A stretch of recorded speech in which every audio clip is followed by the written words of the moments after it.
Hello मेरे प्यारे बच्चों, कैसे हो आप। और मैं हूं आपका के सर। आज लेके आए हैं हम मैथ्स का वन शॉट। आज हम देखेंगे हर चैप्टर का रिवीजन जल्दी जल्दी क्विकली, और क्या क्या मैंने क्लासेस में पढ़ाया था, सो दैट इस साल भी हम 100 ऑन 100 लेके आए, जैसे हर साल की हमारी प्रथा रही है। सबसे पहला जो चैप्टर है, टाइम ना वेस्ट करते हुए हम स्टार्ट करते हैं, वो है real numbers. Guys, real number बहुत ही इंपॉर्टेंट क्वेश्चन है, जिससे कि कई टॉपिक्स डिलीट हो चुके हैं, बट कुछ टॉपिक्स अभी भी हैं जो कि बहुत इंपॉर्टेंट क्वेश्चंस हैं।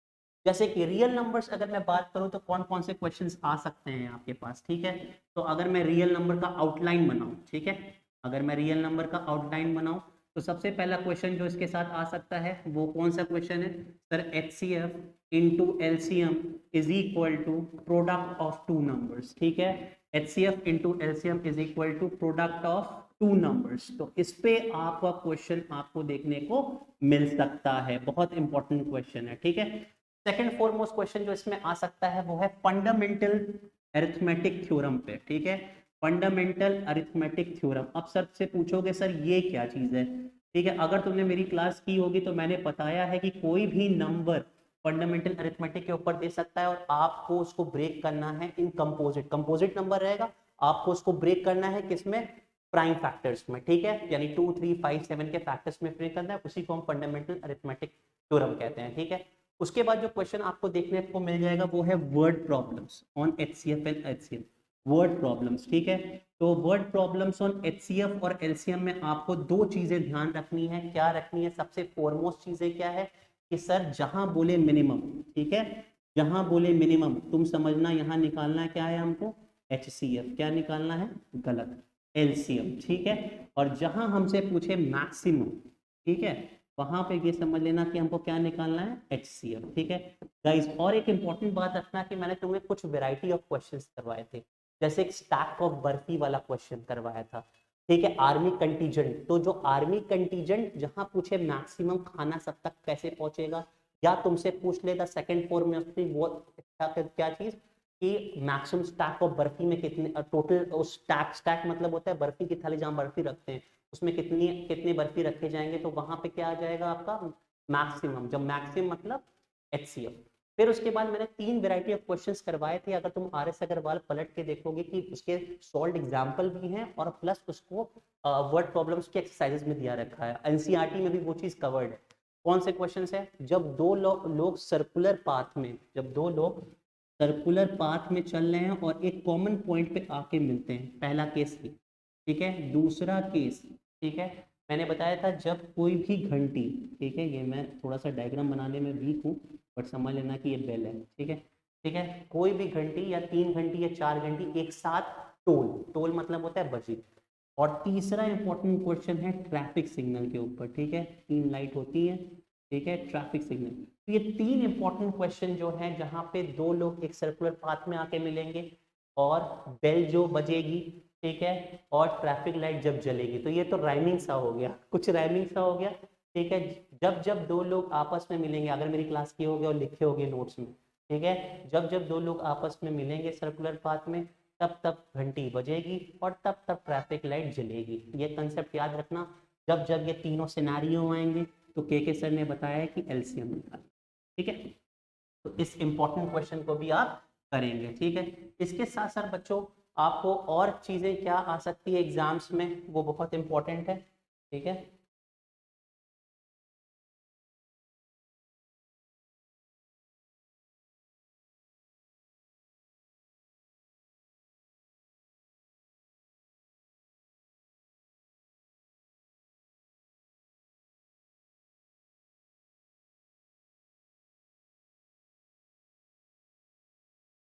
ठीक है, उसके बाद सर कौन से क्वेश्चंस आपको देखने को मिल सकते हैं? इसके बाद जो next variety of the question है, वो बहुत इंपॉर्टेंट क्वेश्चन जो आपके पास आ सकता है, जो मैंने बताए थे, express express in fractional form, जहाँ पे 0.2323 पे बार, या 0.22 पे लगातार बार।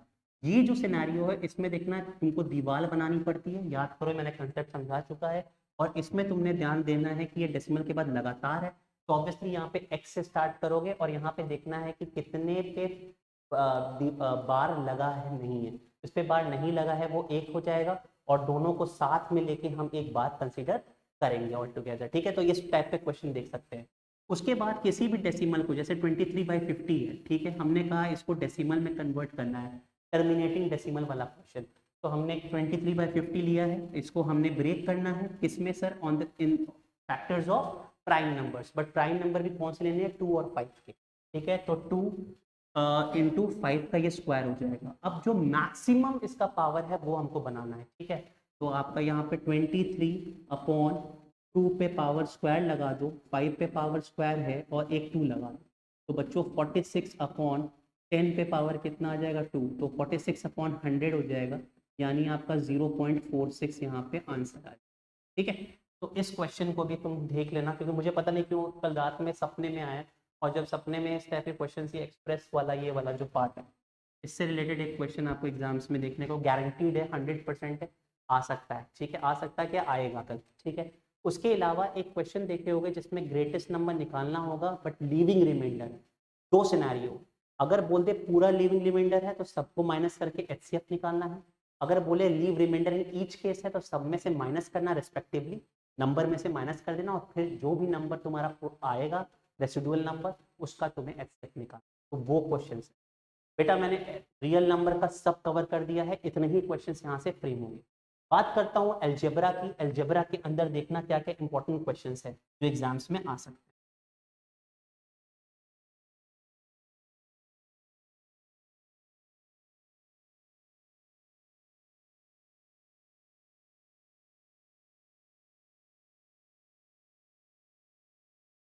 ठीक है, अब हम आगे बढ़ते हैं और देखते हैं अलजेब्रा में क्या क्या पूछ सकते हैं। ओके गाइस, अलजेब्रा के ऊपर मैं सबसे पहले बताऊं क्या क्वेश्चन, कैसे अलजेब्रा डिवाइडेड है, ठीक है।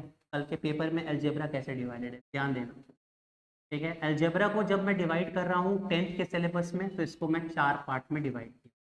पहले मेरे पास है लीनियर इक्वेशंस इन 2 वेरिएबल, ठीक है, ठीक है। दूसरा है मेरे पास यहाँ पे क्वाड्रेटिक इक्वेशन, ठीक है, ठीक है। तीसरा मेरे पास है अरिथमेटिक प्रोग्रेशन यानी एपी, और चौथा है मेरे पास पॉलिनोमियल, पॉलिनोमियल। तो ये 4 बेटा बड़े इंपॉर्टेंट क्वेश्चन है जिससे आपके एग्जाम्स में पूछे जा सकते हैं।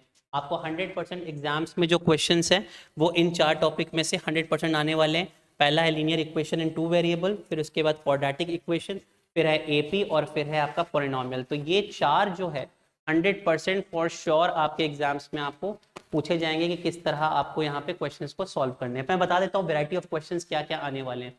पहले हम बढ़ते हैं पॉलिनोमियल के लिए, ठीक है। तो पॉलिनोमियल से हम आगे बढ़ते हैं।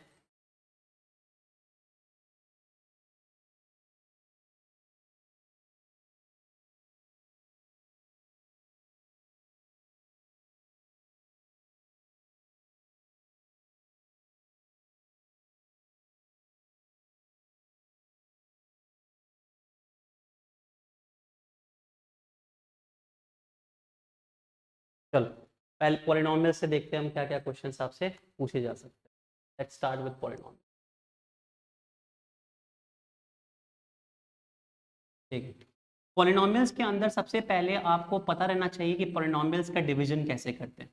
अगर मैं बात करूं पॉलिनोमियल्स का कैसे डिवीजन करते हैं, तो सर आपने 2 तरीके बताए थे। पहला है बेस्ड ऑन डिग्री और दूसरा है बेस्ड ऑन टर्म्स, ठीक है। अगर टर्म एक है तो क्या कहते हैं, मोनोमियल। अगर टर्म 2 है तो क्या कहते हैं, बाइनोमियल। अगर 3 है, ट्राइनोमियल, और 3 से ज्यादा है, पॉलिनोमियल। अगर मैं पॉलिनोमियल्स की क्लासिफिकेशन करूं बेस्ड ऑन द डिग्री, अगर डिग्री 1 है तो हम क्या कहेंगे, लीनियर। अगर डिग्री 2 है तो हम क्या कहेंगे, क्वाड्रेटिक। अगर डिग्री 3 है तो हम क्या कहेंगे, क्यूबिक। अगर डिग्री 4 है तो हम क्या कहेंगे, by quadratic, and so on, ठीक है। तो गाइज यहाँ पे पॉलिनोमियल के अंदर जो क्वेश्चन आपको 100% देखने को मिलेगा वो है किस पे, क्वाड्रेटिक पॉलिनोमियल्स पे। क्यूबिक भी सिलेबस में नहीं है, तो सिर्फ क्वाड्रेटिक है। स्टैंडर्ड फॉर्म, दो चीजें इस पॉलिनोमियल में याद रखनी है कि standard form of the polynomial क्या होता है, ठीक है। क्या होता है, अगर मैंने कर दिया कि मुझे standard form of the polynomial लिखना है तो मैं कैसे लिख सकता हूँ, किसी को पता है, ठीक है। कैसे आता है मैं बताता हूँ sir, x square minus alpha plus beta x. अब ये क्या है सर, ये है सम ऑफ द रूट्स, ठीक है। अल्फा प्लस बीटा एक्स ठीक है, प्लस मैं सही कर दूं, ठीक है, और minus alpha plus beta x plus alpha beta, ठीक है। तो ये standard form of the quadratic equations, अगर हम क्वाड्रेटिक इक्वेशन कह रहा हूँ, क्वाड्रेटिक पॉलिनोमियल क्या कहता है, मैं फिर से बता देता हूँ। स्टैंडर्ड फॉर्म क्या होता है, x square minus alpha plus beta x, ठीक है। तो ये बीच वाला क्या बता रहा है आपका, सम ऑफ द रूट्स, क्या बता रहा है बच्चों, सम ऑफ द रूट्स। और ये थर्ड वाला यानी सी वाला एक्सप्रेशन क्या बोलता है, क्या बता रहा है, प्रोडक्ट ऑफ द रूट्स, ठीक है। इसलिए अगर standard form the quadratic equation जब आगे तुम पढ़ते हो तो क्या हो जाता है तुम्हारे पास, a x square plus b x plus c, ठीक है, a x square plus b x plus c. अगर इसमें मैंने कंपेयर करा तो यहाँ पे ए की वैल्यू 1 है, ठीक है, बी की वैल्यू कितनी हो जाती है, इससे कंपेयर करोगे तो ये माइनस ब्रैकेट में अल्फा प्लस बीटा, ठीक है, और सी की वैल्यू अगर मैं कंपेयर करता हूँ तो अल्फा बीटा, ठीक है। तो बच्चों ये चीज बहुत ध्यान से रखना है, गलती मत करना कि अगर तुमसे स्टैंडर्ड पॉलिनोमियल का इक्वेशन किसमें, क्वाड्रेटिक पॉलिनोमियल का इक्वेशन बोले तो तुम कहोगे एक्स स्क्वायर माइनस ब्रैकेट में alpha plus beta x plus alpha beta equal to 0 लगा सकते हैं, ठीक है, इक्वल वो standard form of the polynomial है, ठीक है। अब बच्चों इसी से रिलेटेड क्वेश्चंस आपको देखने को एग्जाम्स में मिलेंगे। अब कई बच्चे कहते हैं कि सर दो क्वाड्रेटिक इक्वेशन की मैक्सिमम पावर कितना है, कितना मैक्सिमम पावर 2, तो इसके रूट्स भी कितने होंगे 2। इसी दो रूट्स को हम कहते हैं, एक मान लेते हैं हम अल्फा और दूसरा हम मान लेते हैं बीटा, ठीक है। अगर मुझे अल्फा की वैल्यू निकालनी है तो मैं कैसे लिख सकता हूँ बताओ, अल्फा की वैल्यू कैसे लिख सकता हूँ, एक रूट कैसे लिख सकता हूँ, कोई मुझे बताए अल्फा की वैल्यू कैसे लिख सकते हैं, सिंपल, ये मैंने क्लास में भी आपको बार बार करवाया था, ठीक है, या आप भूल गए कैसे, sir alpha plus beta is equal to हम क्या होता है माइनस बी अपॉन ए, क्या होता है alpha plus beta equal to minus b upon a, ठीक है, और alpha into beta equal to क्या होता है सी अपॉन ए, ठीक है। इसीलिए कहता हूं माइनस प्लस ध्यान रखो, माइनस प्लस नहीं ध्यान रखोगे तो गलती पे गलती होता चला जाएगा, which is not a good sign, ठीक है। तो सबसे पहले हमको याद रखना है कि इस पर्टिकुलर क्वेश्चन में जो पॉलिनोमियल्स हम पढ़ते हैं तो alpha plus beta equal to minus b by a होता है, alpha into beta equal to c by a होता है। दो इंपॉर्टेंट फैक्टर्स क्या होते हैं पॉलिनोमियल्स के चैप्टर में। पहली चीज है standard form of an quadratic polynomial क्या होता है, x square minus alpha plus beta x, ठीक है, प्लस अल्फा बीटा, ये इंपॉर्टेंट चीज है standard form of quadratic polynomial, ठीक है, x square minus alpha plus beta x plus alpha beta, ठीक है।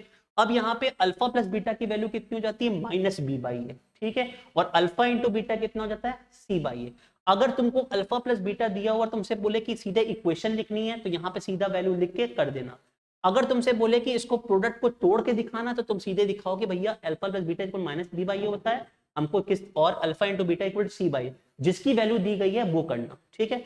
अब तुमसे बोलता है क्वाड्रेटिक इक्वेशन का स्टैंडर्ड फॉर्म बताओ, तो क्या होता है a x square plus b x plus c is equal to 0। ये याद कर लो, ये एग्जाम्स में याद कर लो क्योंकि ये बहुत ही इंपॉर्टेंट क्वेश्चन है पॉलिनोमियल्स के ऊपर से जो आ सकता है। पहला क्वेश्चन मैं फिर से बोल रहा हूँ, रिपीट कर दे रहा हूँ, x square minus alpha plus beta x plus alpha beta पहले, ठीक है। अब सर अल्फा प्लस बीटा की वैल्यू बी के पोजीशन पे है तो alpha plus beta equal to minus b by a करते हैं, ठीक है। और अल्फा इंटू बीटा यानी प्रोडक्ट ऑफ द नंबर्स है तो हमने क्या निकाला है सी बाई ए के फॉर्म में करते हैं। बीच वाला क्या करता है सम ऑफ द रूट्स, और यहाँ पे एक्सट्रीम एंड वाला क्या करता है प्रोडक्ट ऑफ द रूट्स, ये याद रखना, ठीक है। पॉलिनोमियल के अंदर बस इतना सा खेल, और इसी के ऊपर क्वेश्चंस आपके घूम घूम के आते रहते हैं, ठीक है। अब आगे मैं अलजेब्रा को और एलैबोरेट करूं तो मेरे पास आ जाएगा लीनियर इक्वेशंस, ठीक है। लीनियर इक्वेशंस बड़ा इंपॉर्टेंट चैप्टर है क्योंकि यहाँ पे हमारे केसेस बनते हैं। अब मैं बताता हूँ तुमको क्या क्या केसेस बनते हैं, टेंशन मत लेना।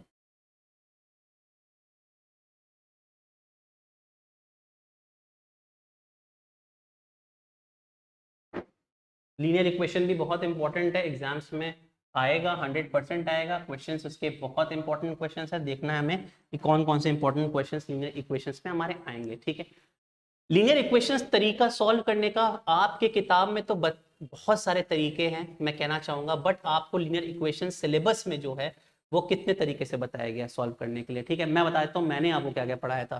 पहला लीनियर इक्वेशन सॉल्व करने के लिए हम कौन सा इस्तेमाल कर सकते हैं, सब्स्टिट्यूशन मेथड, कौन सा, सब्स्टिट्यूशन मेथड, ठीक है। दूसरा हम कौन सा यूज करते हैं, एलिमिनेशन मेथड, ठीक है। तीसरा मैंने क्या बताया था आपको, क्रॉस मल्टीप्लीकेशन, ठीक है। और चौथा मैंने आपको क्या बताया था, ग्राफिकल मेथड। खुशी की बात यह है बच्चों कि क्रॉस मल्टीप्लीकेशन आपके सिलेबस में कल वाले पेपर में तो नहीं आ रहा, बट फर्दर जो मेरे 10th का बैच आएगा वो 100% ये है कि पूरा लेके चलेगा। तो इसमें आपको ध्यान रखना है कि सब्स्टिट्यूशन मेथड, एलिमिनेशन मेथड से क्वेश्चन हमको सॉल्व करना आना चाहिए, ठीक है। ग्राफिकल मेथड भी हमें यहाँ पे समझ में आना चाहिए, प्लस क्रॉस मल्टीप्लीकेशन क्या कहता है वो उस कंसेप्ट को भी हमको समझना है, ठीक है। बड़ा ही इंपॉर्टेंट क्वेश्चंस है, आपको इस चीजों को बहुत ध्यान रखना है, ठीक है। और सबसे पहले इंपॉर्टेंट बात ये भी याद रखना है कि सब्स्टिट्यूशन होता क्या है। सब्स्टिट्यूट का मतलब होता है कि कोई भी दो वेरिएबल्स दिए रहेंगे, एक एक्स वाई हो सकता है, यू भी हो सकता है, ठीक है, कुछ भी आपका दो वेरिएबल्स है, आपको सब्स्टिट्यूट करना है, यानी u को v के टर्म्स में रखना है या v को u के टर्म्स में रख देना है, या x को y के टर्म्स में रख देना है या y को x के टर्म्स में, और इसको सॉल्व कर देना है। दूसरा एलिमिनेशन मेथड है, आपको ऐसे नंबर से मल्टीप्लाई करना है या इतने नंबर को इस तरह तोड़ना है कि x का वैल्यू सेम हो जाए या y का वैल्यू सेम हो जाए, ताकि ऐड या सब्ट्रैक्ट करके हम एलिमिनेट कर दे, यानी उसको खत्म कर सकें, and that particular method is known as your elimination method. Cross multiplication आपके सिलेबस में नहीं है। और ग्राफ की कंडीशंस हैं, कौन सी चार कंडीशन है जो आपको बार बार परेशान करती है, चलो आप देखते हैं। अगर मान लो मेरे प्यारे बच्चों, सिंपल सा हम स्टार्ट करते हैं, ठीक है। मान लो ये ग्राफ बनाया आपने, ठीक है, और दोनों एक ही पॉइंट पे आके चिपक गए, ठीक है, दोनों एक ही पॉइंट पे आके चिपक गए। जब आपके दो ग्राफ्स यानी दो इक्वेशंस एक पॉइंट पे आके मिल जाते हैं, that particular situation is known as unique solution. कौन सा सॉल्यूशन बच्चों? Unique solution. यूनिक का मतलब होता है कि इसकी वैल्यू आएगी, इसकी वैल्यू आएगी, यानी x की एक वैल्यू होगी और y की एक वैल्यू आएगी, ठीक है। अगर मान लो ऐसी सिचुएशन आ गई कि दो ग्राफ आपस में बिना छुए हुए पैरेलल निकल जाते हैं, आपस में बिना छुए हुए पैरेलल निकल जाते हैं, तो that particular condition is term to be no solution condition. कौन सी कंडीशन आ जाती है यहाँ पे? नो सॉल्यूशन, ठीक है। हम इस पर्टिकुलर चीज को क्या कहते हैं? No solution. फिर उसके बाद अगर मान लो मेरे प्यारे बच्चों कि दोनों लाइन एक ही ग्राफ पे लाई करती है, तो यहां पे मल्टीपल सॉल्यूशंस आ जाते हैं, ठीक है, इनफाइनाइट मेनी सॉल्यूशंस, ठीक है। मैं फिर से बता देता हूं, ग्राफ बनाया, दो इक्वेशन दी गई है, दोनों की ग्राफ अगर एक पॉइंट में मिल जाती है उसको क्या कहते हैं? Unique solution. अगर दो ग्राफ बनाए पैरेलल निकल जा रही है तो उसे क्या कहेंगे? No solution. अगर मैंने ग्राफ बनाया और दोनों ग्राफ कोइंसाइड कर रहे हैं, एक ही पे आ रहे हैं, तो क्या हो जाएगा? इनफाइनाइट। अब सर तीनों की कंडीशन क्या होती है? बहुत इंपॉर्टेंट है। अगर दोनों सोल्यूशन मिल गए आपस में, यानी क्या हो जाएगा? a1/a2 is not equal to b1/b2। शाबाश बच्चों, शाबाश, बहुत शानदार, ठीक है। यूनिक की कंडीशन होती है a1/a2 is not equal to b1/b2। Second foremost condition किसकी होती है? नो सोल्यूशन की। नो सोल्यूशन क्या कहता है? क्या कहेगा? याद है? याद करो, ठीक है। a1/a2, ठीक है, is equal to b1/b2 but not equal to c1/c2। याद आया? ठीक है, a1/a2 is equal to b1/b2 but not equal to c1/c2। और जो last and the foremost condition होती है वो किसकी होती है? Infinite many solution. वो क्या कहता है? a1/a2 is equal to b1/b2 is equal to c1/c2, यानी तीनों कंडीशन आपस में बराबर हो, ठीक है। तो यानी क्या हो गया? फिर से समझिए, यूनिक सोल्यूशन है तो a1/a2 not equal to b1/b2। अगर आपका नो सोल्यूशन है तो a1/a2 is equal to b1/b2 but not equal to c1/c2। But अगर तीसरी कंडीशन है यानी इनफाइनाइट मेनी सोल्यूशंस है, तो a1/a2 is equal to b1/b2 equal to c1/c2। कोई प्रॉब्लम, कोई तिनका बड़ डाउट नहीं आना चाहिए, ये लीनियर इक्वेशन की समराइजेशन। अगर मैं लीनियर इक्वेशन के वर्ड प्रॉब्लम्स के ऊपर बात करूं तो यार सिर्फ ये बात याद रखना कि आपको दोनों की इक्वेशंस को फ्रेम करने और उसको आपको अच्छे से उसको सॉल्व कर देना। दो इंपॉर्टेंट क्वेश्चन जो मुझे लगता है एग्जाम्स में हर साल पूछे जाते हैं वो है अपस्ट्रीम डाउनस्ट्रीम। क्या क्वेश्चन है? अपस्ट्रीम और डाउनस्ट्रीम। आज मैं तुमको अपस्ट्रीम और डाउनस्ट्रीम का मसला ही खत्म कर देता हूं। बहुत ध्यान देख लेना कि अपस्ट्रीम और डाउनस्ट्रीम का क्वेश्चन आ जाए तो फंसना नहीं है, बस देखना है कि किस तरह हमको इस क्वेश्चन को सॉल्व करना है। टेक्निक चाहो तो तुम चाहो तो इसका वो बना लो, क्या बना लो? एक फिगर या मैपिंग चार्ट बना लो, एकदम तुरंत तुम्हें सॉल्व हो जाएगा। देखना कैसे।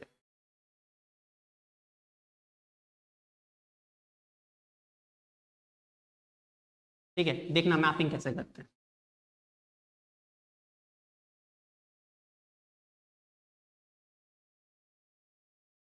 ठीक है, चलो बहुत ध्यान से देखना। अपस्ट्रीम, मान लो कि ये लहरें, ठीक है, ये लहरें, अब जब ये लहरें नीचे की तरफ है, this is term to be your downstream, this is term to be your downstream, ठीक है। अब ये अब ऊपर की तरफ ले रहे हैं, this is term to be your upstream, ठीक है मेरे प्यारे बच्चों।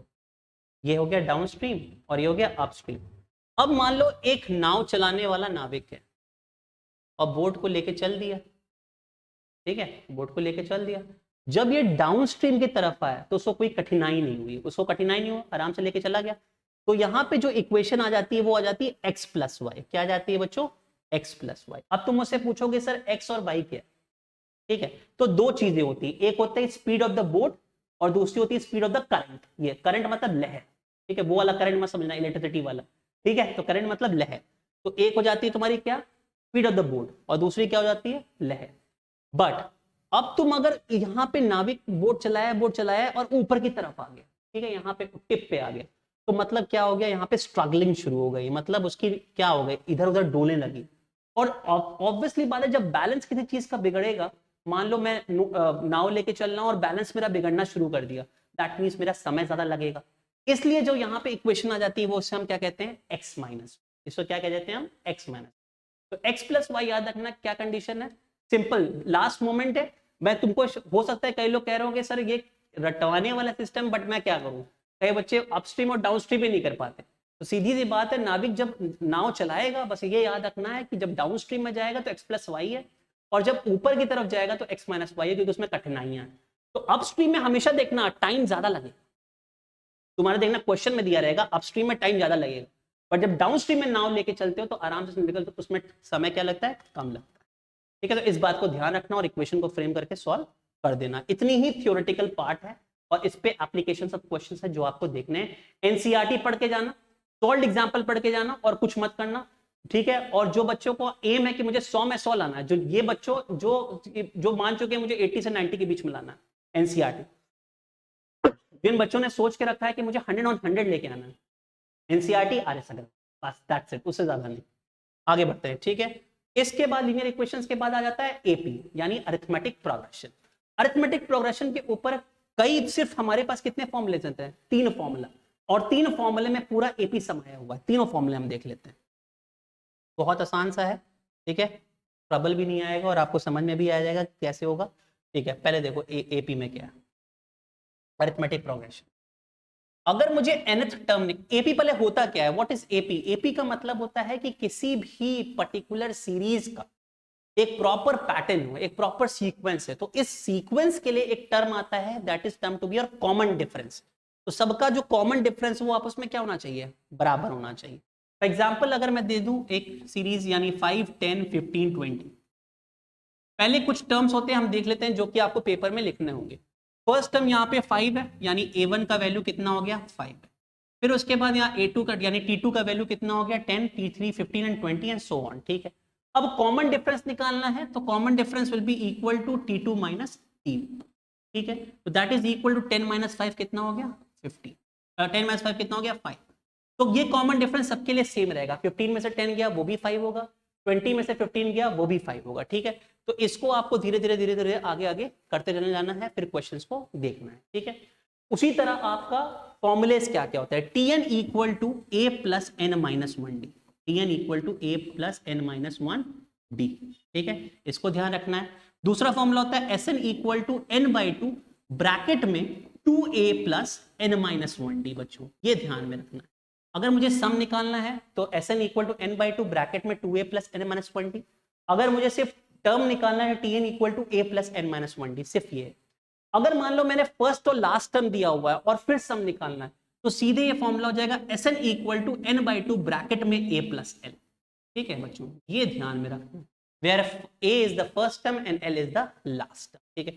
अब कई बच्चे कहते हैं सर एक वो वाला क्वेश्चन आता है जिसमें कहता है लास्ट से निकालना है, तो कुछ नहीं करना है, तुमको पता है tn equal to a plus n minus 1 d है, वहां पे जो l आ जाता है पहले, क्योंकि हमको एंड से स्टार्ट करना है, एंड टर्म से, तो l minus n minus 1, simple, ठीक है। अगर एंड से स्टार्ट कर रहे हो तो l माइनस लग जाता है, और नॉर्मल टर्म में tn equal to a plus n minus 1 d, तो वही साइन चेंज हो जा रही है, बस वहां पे माइनस एन हो जा रही है, बाकी कोई चीज उसमें चेंज नहीं हो रही। इतनी ही सिर्फ तुम्हारा एपी के अंदर समाया हो, tn equal to a plus n minus 1 d, sn equal to n by 2 bracket में 2a plus n minus 1 D, और तीसरा Tn equal to L minus n minus 1d और Sn equal to n/2 bracket में a plus है। बस इतना ही तुमको पढ़ के जाना है, इसी से फ्रेमेशन ऑफ द क्वेश्चंस पूछा जाएगा मोटा मोटा, ठीक है। नेक्स्ट देखते हैं हमारा क्वाड्रेटिक इक्वेशन, ठीक है। क्वाड्रेटिक अभी बताया, क्वाड्रेटिक पॉलिनोमियल और यानी पॉलिनोमियल का चैप्टर और क्वाड्रेटिक इक्वेशन का फॉर्म का चैप्टर दोनों आपस में लिंक है। क्वाड्रेटिक का मतलब क्या हुआ, अभी तुमको 2 मिनट पहले समझाया, जिसकी वो पॉलिनोमियल जिसके मैक्सिमम डिग्री कितने हो 2 और 2 रूट्स हो, एक अल्फा और दूसरा बीटा, ठीक है। ये अजम्पशन हमारा रहता है। क्वाड्रेटिक इक्वेशन सॉल्व करने के यूं तो बथेरे तरीके हैं, बट आपके कोर्स में 2 तरीके हैं। पहला कौन सा तरीका है, यह है splitting of the middle term, यानी बीच वाले टर्म को आपको स्प्लिट करना, ठीक है, स्प्लिटिंग ऑफ मिडिल टर्म। अब कई बच्चे मैंने देखा पेपर चेक करा था, वो लिख देते हैं स्प्लिटिंग, स्प्लिटिंग मतलब थूकना हो जाता है बच्चों को, तो वो डिफरेंस हो जाएगा। स्प्लिट मतलब होता है तोड़ना, स्प्लिट मतलब होता है थूकना, तो दोनों में जमीन आसमान डिफरेंस है। स्प्लिट करेंगे आप यहाँ पे यानी तोड़ेंगे, ठीक है, splitting of two term of middle term, ठीक है। और यहाँ पे दूसरा तरीका जो मैं बताया था वो है श्रीधराचार्य फॉर्मूला, ठीक है। श्रीधराचार्य फॉर्मूला बहुत इंपॉर्टेंट है और इसी से क्वेश्चन आपको देखने को मिल जाएंगे, ठीक है। तो बेटा श्रीधराचार्य होता क्या है sir, what is this Sridharacharya all about. पहले तो standard form of the quadratic equation आपको मैंने बताया क्या होता है sir, ax square plus bx plus c is equal to 0, ठीक है। ax square plus bx plus c is equal to 0 standard form of the equation. अब सर इसके अंदर श्रीधराचार्य फॉर्मूला निकालना है, तो सबसे पहले इंपॉर्टेंट चीज क्या निकालनी है, डिस्क्रिमिनेंट। क्या निकालना है, डिस्क्रिमिनेंट। डिस्क्रिमिनेंट क्या होता है, discriminant equal to b square minus 4ac। क्या होता है, discriminant equal to b square minus 4ac।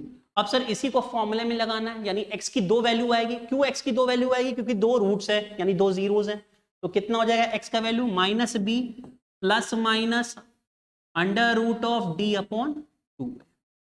तो पहला रूट जो हो जाएगा वो क्या हो जाएगा, minus b plus under root of d upon 2 है, और दूसरा रूट जो हो जाएगा वो क्या हो जाएगा, minus b root d upon 2 है, ठीक है। बस इसी दोनों फॉर्मूला को लगा देना और श्रीधराचार्य तुम्हारा परफेक्ट हो जाएगा। फिर अगेन वर्ड प्रॉब्लम्स में कौन कौन से क्वेश्चन आ सकते हैं तुम्हारे, अगेन मैं तुमको बार बार रिपीट कर रहा हूँ, बार बार वही कह रहा हूँ, अपस्ट्रीम डाउनस्ट्रीम क्वेश्चन, ट्रेन जब तुम्हारे करीब आ रही है उसका क्वेश्चन, और normal question. NCERT quadratic equation कल तुम देखना, तुम्हारे वर्ड प्रॉब्लम्स जो दिया है ना तुम्हारे सॉल्व्ड एग्जांपल एनसीईआरटी में से, वो ही एक क्वेश्चन मैंने देखा, हर साल का मेरा पैटर्न है, 5 सालों से देख रहा हूं कि कोई ना कोई एक क्वेश्चन वहां पे क्वाड्रेटिक इक्वेशन का पकड़ लेता है, सॉल्व्ड एग्जांपल्स, और वही दे देता है, ठीक है। पिछली बार देखा मैंने अपस्ट्रीम डाउनस्ट्रीम का क्वेश्चन था, उससे पहले मैंने देखा ट्रेन वाला क्वेश्चन था, जिसमें ट्रेन बढ़ रही है और रिड्यूस हो रहा है, वो वाला क्वेश्चन था, ठीक है। उससे पहले मैंने स्वैन वाला क्वेश्चन देखा है। कई बच्चे कंफ्यूज थे कि ये इंग्लिश ही समझ में नहीं आती सर, स्वैन वाला क्या क्वेश्चन है। ये देखोगे एनसीईआरटी में दिया हुआ ये क्वेश्चन, ठीक है। कई बच्चे उसका रूट ऑफ एक्स करके आता है वो क्वेश्चन, उसको भी देख लेना, बहुत इंपॉर्टेंट क्वेश्चन है, ठीक है। तो ये इतना ही इसमें क्वाड्रेटिक इक्वेशन में समाया हुआ है, और इतना पढ़ लोगे तुम्हारा कोऑर्डिनेट पूरा पॉलिनोमियल खत्म हो जाएगा, ठीक है। पॉलिनोमियल खत्म करने के बाद बच्चों मैं आता हूँ कोऑर्डिनेट ज्योमेट्री में, और मुझे लगता नहीं है कि कोऑर्डिनेट ज्योमेट्री में कोई तुमको दिक्कत होगी। सिंपल कुछ टेक्निक्स हैं, उसको मैं बता देता हूं ताकि आपको कोई डाउट रहे ना। कोऑर्डिनेट ज्योमेट्री में कुछ फॉर्मूलाज जो मैंने आपको बार बार बताया है, जिसको आपको देखते हुए आगे बढ़ना है। तो what is this coordinate geometry all about,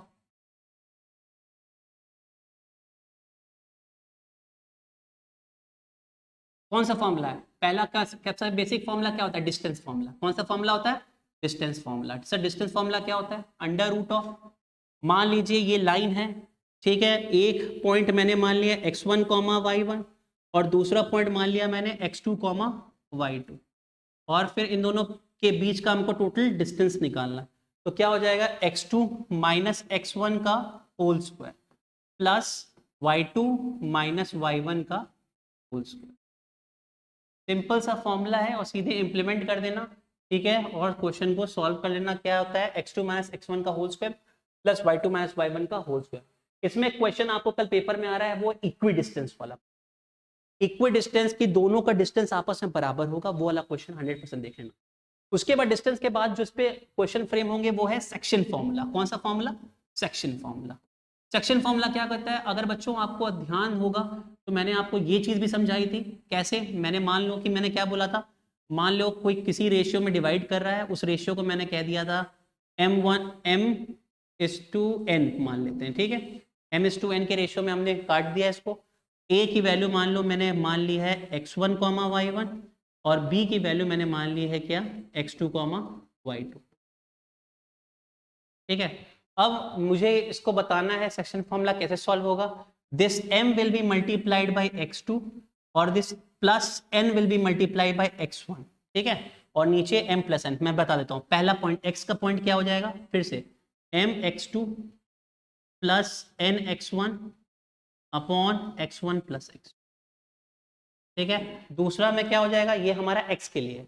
अब y निकालना है तो m multiply by y2 plus n multiply by y1 upon x1 plus x। Simple as it is. ठीक है, तो ये इसके से पटीदारी नहीं है, पटीदार नहीं है इसका, उसको मजा नहीं आ रहा, वो कहा कि मैं यहाँ से दोस्ती कर लूंगा। अगर उसने उसको कर दिया कि तुम्हें बेदखल कर दिया, तुम्हें जायदाद से निकाल दिया, दूसरे ने कहा कि आओ आओ आओ, यही तो हम चाह रहे थे। बस इस तरीके से तुमको देखना है। एम ने इधर की तरफ दोस्त हाथ बढ़ा दिया तो इसने कहा कोई बात नहीं, मैं एन इधर की तरफ चला जाता हूँ। ठीक है, तो पहला पॉइंट निकालने के लिए m multiply by x2 n multiply by x1 upon x1 plus x2। दूसरे में सॉरी, यहाँ पे x1 प्लस x2 नहीं आएगा बच्चों, यहाँ पे आ जाएगा m प्लस n ना। श्योर हो, m प्लस आना है कि x1 plus x2, m plus n। ये ध्यान रखना, यहाँ रेशियो ऐड होगा और सेम यहाँ पे भी आपको करना है। ठीक है, यानी m x2 plus n x1 upon m plus n, और सेम आपको यहाँ करना है m y2 plus n y1 upon m plus. इसको ध्यान रखना। ठीक है, मैंने भी गलती, मैं इसलिए बार बार उसमें वहाँ पे गलती कर देता हूँ ताकि ये छोटी गलती आप भी करोगे कल पेपर में। मैं चाहता हूँ कि ये गलती ना हो और इसको ध्यान रखो आपकी, इसमें कोई गलती आपकी नहीं होनी चाहिए। ठीक है, तो ये सेक्शन फॉर्मूला पे क्वेश्चन और ये डिस्टेंस फॉर्मूला पे क्वेश्चन। और डिस्टेंस फॉर्मूला पे कौन से क्वेश्चन आ सकते हैं, इक्वी डिस्टेंस कोलिनियर वाला क्वेश्चन। कोलिनियर क्या कहते हैं कि मान लो ए बी निकाला, बी सी निकाला और ए सी निकालना। ठीक है, दो साइड का सम तीसरे साइड के बराबर होना चाहिए। दो साइड का सम डिस्टेंस में तीसरे साइड के सम के बराबर होना चाहिए।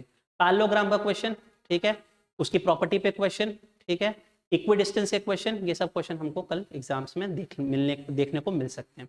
सेक्शन फॉर्मूला है किसी रेशियो में दो हो सकता है कि या तो आपको पॉइंट निकालना हो, ठीक है, या दूसरा इंपॉर्टेंट क्वेश्चन आ सकता है या तो आपको रेशियो निकालना।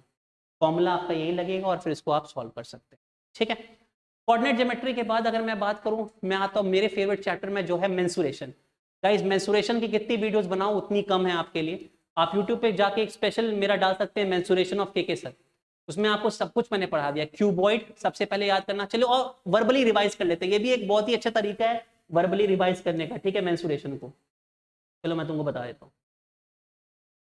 मेंसुरेशन को रिवाइज करना, तो मैं अगर स्टार्ट करूं मेंसुरेशन को क्यूबॉइड से, चलो क्यूबॉइड का अगर मैंने कह दिया वॉल्यूम का फॉर्मूला बताओ, वॉल्यूम का फॉर्मूला क्या होता है क्यूबॉइड में, length into breadth into height. Simple सा, length into breadth into height. ठीक है, अगर मैं बोलूं कि इसमें अब आपको सरफेस एरिया, ध्यान रखना, क्या क्यूबॉइड में कोई सर्कल है, नहीं है। अगर क्यूबॉइड में कोई सर्कल नहीं है तो उसका लेटरल सरफेस एरिया निकलेगा, ठीक है, और टोटल सरफेस एरिया निकलेगा। बट जहां पे सर्कल आ जाता है वहां पे कर्व्ड सरफेस एरिया लग जाता है। ठीक है, तो क्यूबॉइड का क्या होता है, length into breadth into height. और अगर मुझे उसका वो निकालना है तो शाबाश, twice into l plus b into h. बहुत इंपॉर्टेंट, याद रखना। ठीक है, टोटल सरफेस एरिया निकालना twice l b plus b h plus l h, ये तीनों ब्रैकेट में। ठीक है, यूनिट याद रखना, जहां जहां एरिया लगाओगे वहां metre square, centimetre square, decimetre square, यानी स्क्वायर मीटर स्क्वायर या उसका स्क्वायर लगा दोगे। बट जहां जहां तुम, ठीक है, वॉल्यूम लाओगे वहां पे क्यूबिक यूनिट्स। ठीक है, क्यूबिक यूनिट्स का मतलब metre cube, centimetre cube, decimetre cube. ठीक है, क्यूबॉइड के बाद आता है क्यूब का, तीनों याद रहना चाहिए। सिलेंडर, ठीक है, तीनों याद रहना चाहिए। ठीक है, उसके बाद कोन आपको याद रहना चाहिए, स्फीयर याद रहना चाहिए, हेमिस्फीयर याद रखना। ठीक है, इनका आपको तीनों वॉल्यूम, पूरा वॉल्यूम, ठीक है, लेटरल सरफेस एरिया या कर्व सरफेस एरिया या टोटल सरफेस एरिया, ये पूरा आपको पता रहना चाहिए। और फॉर्मूला पे भी से। अब सर दो वैरायटी ऑफ क्वेश्चंस यहाँ पे बनते हैं। पहला है मेल्टिंग कास्टिंग वाली, दोनों का वॉल्यूम सेम रहेगा, दोनों का वॉल्यूम सेम रहेगा, और जब बड़े चीज से छोटा चीज टूटता और पूछता है एन कितना है, तो भाई उसमें एन लगा दो, उतना मल्टीप्लाई कर दिया करो, बस सिंपल सा है। तुम लोग पता नहीं क्यों इतना टाइम लेते हो। दोनों मेल्टिंग कास्टिंग के क्वेश्चंस बड़े आसान होते हैं। एक बड़ी बॉल से छोटी बॉल बनानी है, ठीक है, इस टाइप के क्वेश्चन, स्पीयर की बड़ी बॉल से छोटी बॉल बनानी है, वो ध्यान में रखना है तुमको, सिंपल सा है। वॉल्यूम क्या होता है स्पीयर का, 4/3, ये फॉर्मूलाज आपको नहीं भूलना है, 4/3 पाई आर क्यूब, अगर हेमिस्फीयर है तो क्या हो जाएगा 2/3 पाई आर क्यूब, ठीक है।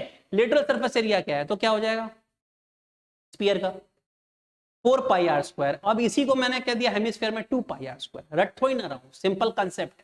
टोटल सरफेस एरिया हो गया तो क्या हो गया, स्पीयर में और कोई चीज है नहीं 4 pi r square, but hemisphere में ऊपर का एक सर्कल रह गया, तो 2 pi r square plus pi r square यानी 3 पाई। इसी तरह से तुमको तैयार रखना है अपना मेंस्ट्रुएशन, बड़ा इंपॉर्टेंट चैप्टर है, मेल्टिंग एंड कास्टिंग। और मुझे लग रहा है पता है कौन सा क्वेश्चन कल तुम्हारे एग्जाम में आने वाला है, ये क्वेश्चन। हेलो मेरे प्यारे बच्चों, जैसे कि मैं डिस्कस कर रहा था मेंस्ट्रुएशन, और मैंने बोला था कि ये पहला पार्ट है और ये दूसरा क्वेश्चन जो कि इंपॉर्टेंट है। तो फर्स्ट क्वेश्चन था, मैंने फिर दोबारा मैं कह देता हूं किस पे है, कि सर आपने एक हेमिस्फीयर बनाया है और उसके ऊपर एक कोन रख दिया है, जो कि कॉम्बिनेशन ऑफ सॉलिड्स के क्वेश्चन है। दूसरा, आपने एक सिलेंडर को कंस्ट्रक्ट किया और उसके ऊपर एक कोन है, जो कि कैनवस ऑफ द टेंट पे क्वेश्चन। तीसरा क्वेश्चन आ सकता है जिसमें कि पतला सा सिलेंडर होगा और दोनों तरफ आपका हेमिस्फेरिकल है, जैसे जिसमें कि हम शटल कॉक रखते हैं, ठीक है, इसका फिगर निकालने के लिए। और चौथा और नॉट द लीस्ट एक इंपॉर्टेंट क्वेश्चन आपको देखने को मिल सकता है, जो कि कॉम्बिनेशन के ही ऊपर है, ठीक है। उसमें आपको एक स्ट्रक्चर बना सकते हैं जिसमें कि हेमिस्फेरिकल रूम हो, मतलब एक आपको स्ट्रक्चर बना सकता है, एक सिलेंड्रिकल शेप में होगा, और प्लस उसमें बोले कि इतना वॉल्यूम ऑफ एयर उसके अंदर समाई रही है, और आपको उसको सॉल्व करना होगा। ये सब क्वेश्चन आपको एनसीईआरटी और आरएस अग्रवाल में भी मिल जाएगा सॉल्व एग्जाम्पल। मुझे जहां तक लगता है कि कॉम्बिनेशन ऑफ द क्वेश्चंस पे इन्हीं 4 फिगर को बहुत ध्यान से देख लेना, इन्हीं पे क्वेश्चंस आपके फ्रेम होंगे, ठीक है।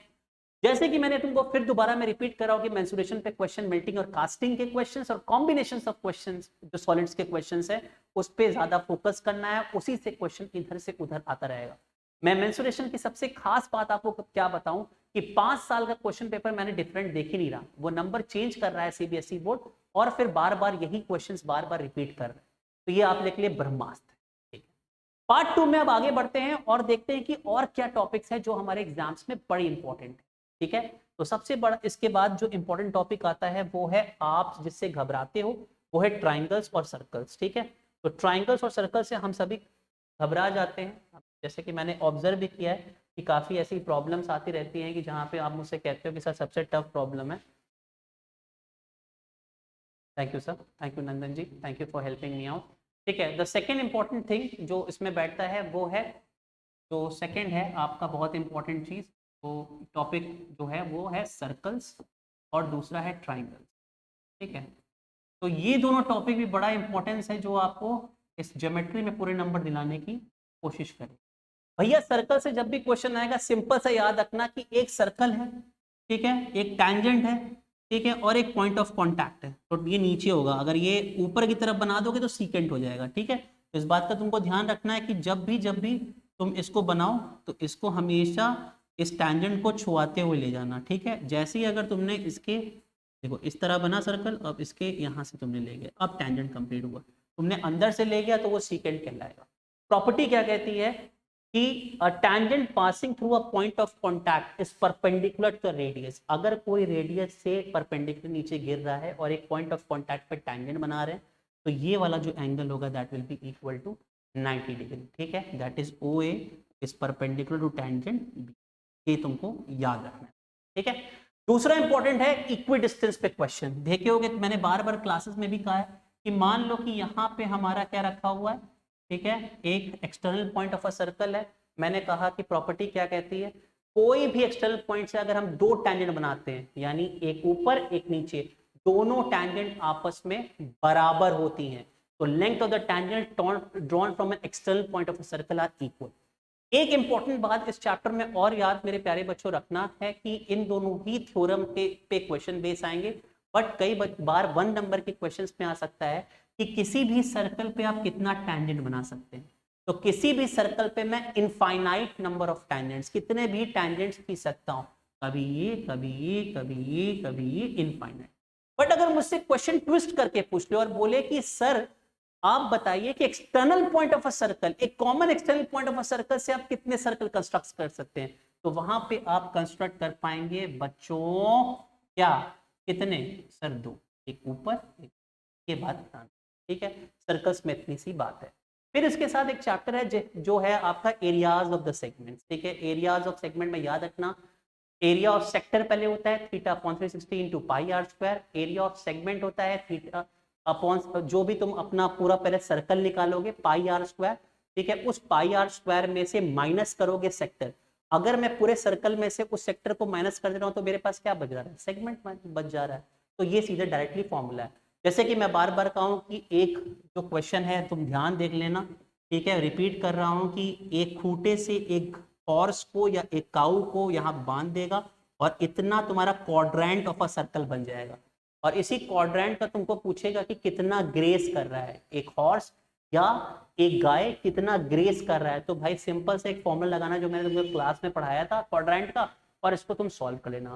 प्लस तुम्हारे डिफरेंट स्ट्रक्चर्स जैसे फ्लावर बेड, ठीक है, और बहुत सारे ऐसे स्ट्रक्चर जो मैंने पढ़ाए हैं वो भी तुम्हारे सिलेबस में है इंपॉर्टेंट, उसको भी तुम देख लेना, ठीक है। उसके बाद बात करता हूं मैं ट्राइंगल्स की। ट्राइंगल्स भी एक इंपॉर्टेंट एस्पेक्ट प्ले करता है, बहुत इंपॉर्टेंट रोल प्ले करता है इस पेपर में, बिकॉज ट्राइंगल से हमारी सिमिलैरिटी से क्वेश्चन आएंगे। सिमिलैरिटी मैंने बताया था कि ए और एस ये दोनों इंपॉर्टेंट सिमिलैरिटी है, बट आप RS अग्रवाल या NCERT दोगे तो वहां पे एक 2-3 क्वेश्चन SAS से भी दिया गया है। तो ए होता है एंगल एंगल सिमिलैरिटी, यानी हमारे दो करस्पॉन्डिंग एंगल्स आपस में बराबर, ठीक है। और SS प्रॉपर्टी का मतलब ये होता है कि करस्पॉन्डिंग साइड्स का रेशियो आपस में बराबर। बहुत ध्यान से देखना, साइड्स मत बराबर कर देना, गलत हो जाएगा। करस्पॉन्डिंग साइड्स का रेशियो अपना बराबर होगा तो SS आएगा। और हमने देखा है अगर करस्पॉन्डिंग एंगल्स आपस में बराबर हो जाएगा तो वो दोनों आपस में बराबर कहलाएंगे, ठीक है बच्चों। अब उसके बाद बहुत ही इंपॉर्टेंट एस्पेक्ट हमारा आता है, ठीक है, जिसको हमको बहुत ध्यान से रखना है, ठीक है, BPT, बेसिक प्रोपोर्शनैलिटी थ्योरम। मेरे प्यारे बच्चों मैं गारंटी दे रहा हूं BPT पे श्योर क्वेश्चन है। BPT के साथ एक ट्विस्ट भी खेला जाता है, कई बार इसको बोल देता है state and proof Thales theorem. तो अगर थेल्स थ्योरम बोले या BPT बोले, फट से क्वेश्चन को सॉल्व कर लेना और बोलना कि के सर ने पढ़ाया है। और ये क्वेश्चन मैं बता दूं BPT 110% आता है आपके पेपर में, कोई इसको चेंज नहीं कर सकता, ठीक है। 110% मैं श्योर हूं कि ट्राइंगल्स अगर आ रहा है, सिमिलैरिटी के क्वेश्चन आ रहे हैं तो AA SS पे क्वेश्चन मिल जाएंगे, प्लस तुम्हें BPT देखने के लिए मिल जाएगा, ठीक है। बाकी चीजें मैंने आपको बता रखी है, प्रोबेबिलिटी भी पढ़ा रखा है, ठीक है, आप कर लोगे। मैंने क्वीन किंग का एस्पेक्ट भी पढ़ाया था कि फिर से एक बार रिवाइज करवा देता हूँ अगर आपको थोड़ा सा भूल रहे हो तो, कि कितने कार्ड्स होते हैं सर, 52 कार्ड्स होते हैं, 26 ब्लैक कार्ड्स होते हैं, 26 रेड कार्ड्स होते हैं। सर हमको ये बात भी याद रखनी कितने फेस कार्ड होते हैं, ठीक है। तो 3 फेस कार्ड सब में होते हैं, कौन कौन से, सबसे थोड़ा कमजोर होता है जैक, फिर उसके बाद होता है होती है क्वीन, और फिर आता है क्वीन, यानी 3-3-3, यानी टोटल मिला के 12 फेस कार्ड होते हैं। कई बच्चे कंफ्यूज हो गए थे, उन्होंने बोला था क्या सर एस जो है यानी इक्का जो है वो नहीं होता है। तो ऑब्वियसली बच्चों इक्का जो ए है वो कभी भी आपका फेस कार्ड नहीं होता, ये बात आपको ध्यान रखना है। एस यानी ए, ठीक है। नंबरिंग ऑफ द कार्ड्स ध्यान रखना, पहले एस जो है उसी को हम नंबर 1 कहते हैं, फिर 2 3 4 5 6 7 8 9 10, फिर आएगा जैक, फिर आएगा क्वीन, और फिर आएगी किंग। ये याद रखना है, ठीक है, ये आपको याद रखना है। प्लस इंपॉर्टेंट ये क्वेश्चन याद रखना है, प्रोबेबिलिटी में कभी भी जिंदगी में प्रोबेबिलिटी 1 नहीं हो सकती, हाँ गलत। प्रोबेबिलिटी मैक्सिमम जो है वो 1 हो सकती है, मैक्सिमम 1 से ज्यादा नहीं हो सकती, कभी भी प्रोबेबिलिटी 1 से ज्यादा नहीं हो सकती है, ये याद रखना। और एक फॉर्मूला कि प्रोबेबिलिटी जैसे एक सिचुएशन है जो हो रहा है और प्रोबेबिलिटी जो नहीं हो रहा है, दोनों का सम मिला के जोड़ वो 1 के बराबर आता है, ठीक है। स्टैटिस्टिक्स की बात करूं तो मैंने आपको मीन मोड मीडियन पे क्वेश्चंस आएंगे, फॉर्मूलेस पढ़ाए, जम के पढ़ाया है। ग्राफ बनाना है तो तरीके से बनाना,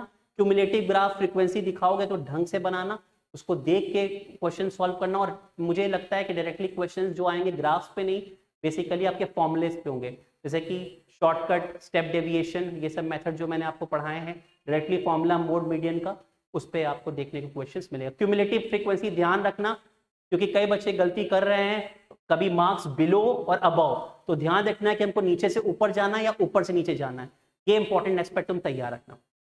अब कई बच्चे मुझसे कहते हैं बार बार कॉल करके, सर सब कुछ पढ़ा लेते हो, सब समझ में आ जाता है, बट ट्रिग्नोमेट्री हमारे दिमाग में नहीं घुसती। तो ट्रिग्नोमेट्री में कुछ ऐसा ब्रह्मास्त्र बता दो कि ये पार्ट 2 सफल हो जाए, हमारा मैथ्स पेपर सफल हो जाए। तो बच्चों घबराओ मत, अभी लो मेरे सामने 2 मिनट के अंदर तुम्हें पूरा ट्रिग्नोमेट्री यहाँ मिल जाएगा, बस कान लगा के ध्यान लगा के ये वीडियो देख लेना, ठीक है। सबसे पहले हाँ, बस ये याद रखो, क्या याद करना है formula sir, sine theta cos theta tan theta, sine का उल्टा कोसेक, ठीक है, कॉस का उल्टा सेक और टैन का उल्टा कॉट। कैसे याद करें सर, सीधे याद रखो, क्या पंडित बद्री प्रसाद हर हर बोले सोना चांदी।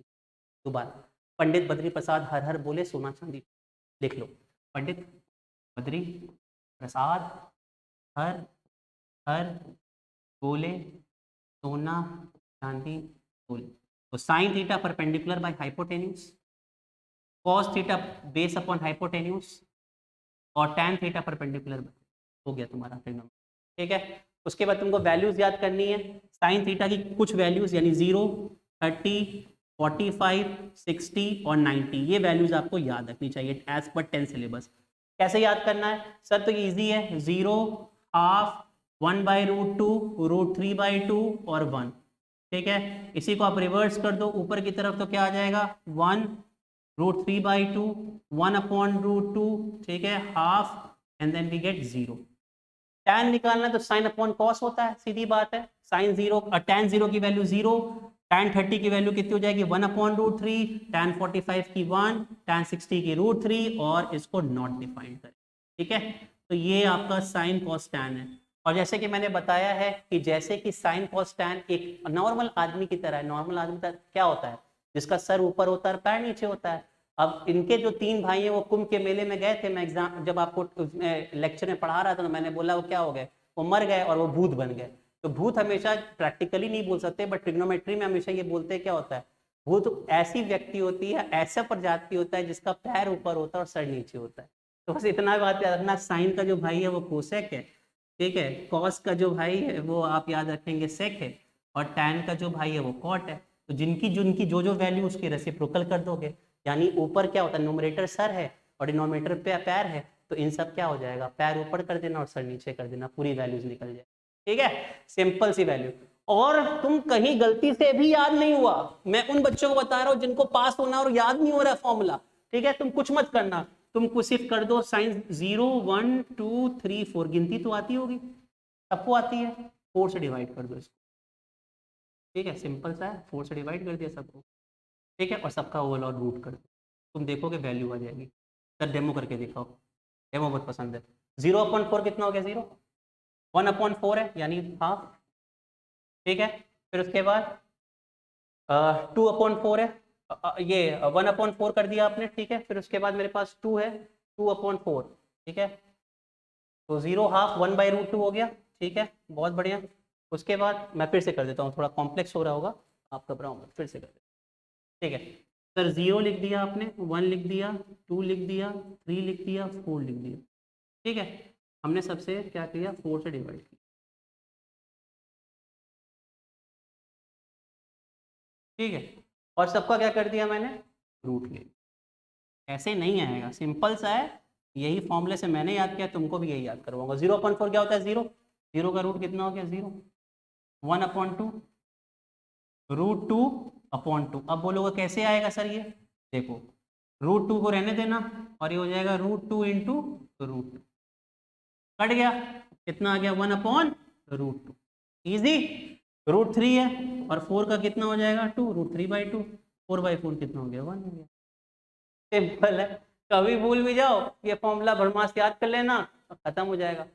3 फॉर्मूले याद करने हैं, ठीक है, आइडेंटिटी जो आएगी, पहला है sine square theta plus cos square theta is equal to 1, दूसरा 1 plus tan square theta is equal to क्या, 1 plus tan theta is equal to क्या, सर ट्रैफिक सिग्नल में फंसते हैं, सेक स्क्वायर थीटा, ठीक है, और 1 plus cot square theta is equal to cosec square theta. अब के सर ये कैसे याद करूं, मैं हमेशा भूल जाता हूं, तो मैं तुमको क्लास में पढ़ाया था कि के सर कहाँ जा रहे थे, सुप्रीम कोर्ट, कहाँ जा रहा था मैं, सुप्रीम कोर्ट, कहाँ फंस गया, ट्रैफिक सिग्नल में।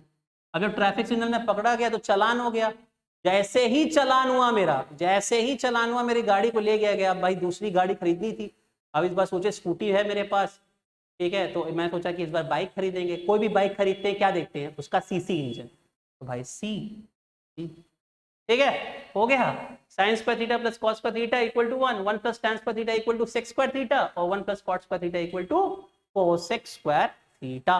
कॉम्प्लीमेंट्री एंगल के क्वेश्चंस आपके कोर्स में नहीं है, बट ठीक है, आप फिर भी ट्रिग्नोमेट्री में काम आते हैं, तो मैं फिर से एक बार बता देता हूँ कैसे फॉर्मूला मैंने याद किया था। मैं फिर जाऊंगा सुप्रीम कोर्ट, ठीक है। तो कैसे हो गया सर, सुप्रीम कोर्ट जा रहे हो तो साइन 90 माइनस थीटा, ठीक है, इज इक्वल टू कितना हो गया, कॉस थीटा, ठीक है। अब सुप्रीम कोर्ट गया हूं, बट इस बार टीसी लेने जाऊंगा। What is TC, transfer certificate. तो tan 90 minus theta is equal to cot theta, हो गया, ठीक है। अब भैया हमको कहाँ जाना है, ट्रांसफर सर्टिफिकेट इंडिया से बाहर भेजा जा रहा है, कहाँ जाना है, स्विट्जरलैंड जाना है, बट चाइना होते जाएंगे, ठीक है। कोरोना देखते हुए जाएगा ना कि सब कुछ सही चल रहा है कि नहीं चल रहा। तो क्या हो जाएगा यहाँ पे, cosec China via Switzerland sec theta, हो गया ना यार। Sine 90 minus theta is equal to cos theta, tan 90 minus theta equal to cot theta, और cosec 90 minus theta equal to sec theta. Supreme Court जा रहा हूँ, ट्रांसफर सर्टिफिकेट लेना है, कहाँ जाना है, स्विट्जरलैंड वाया चाइना, क्लियर। तो इस पे बेस्ड क्वेश्चंस आएंगे।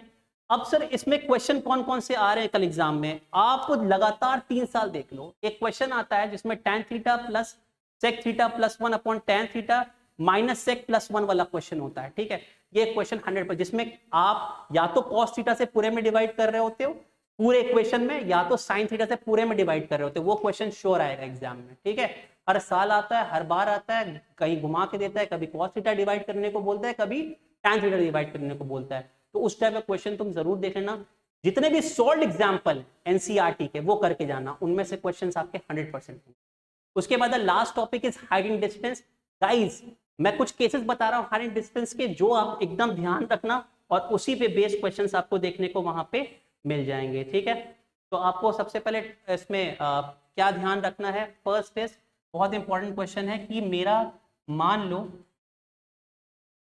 ये है पोल और ये है पोल, तो मतलब मान लो ये एक मैंने मान लिया टावर है और ये बिल्डिंग, ठीक है। या मान लो ये टावर है ये बिल्डिंग है, तो ऑब्वियसली बात है टावर बड़ा होगा बिल्डिंग से, तो इन दोनों के बीच का डिस्टेंस पूछ सकता है, ठीक है। ऐसे भी डिस्टेंस पूछ सकता है, ऊपर भी है, हो सकता है डिस्टेंस। एक इस टाइप का क्वेश्चन तुमको हाइट एंड डिस्टेंस पे देखने को मिल सकता है, ठीक है।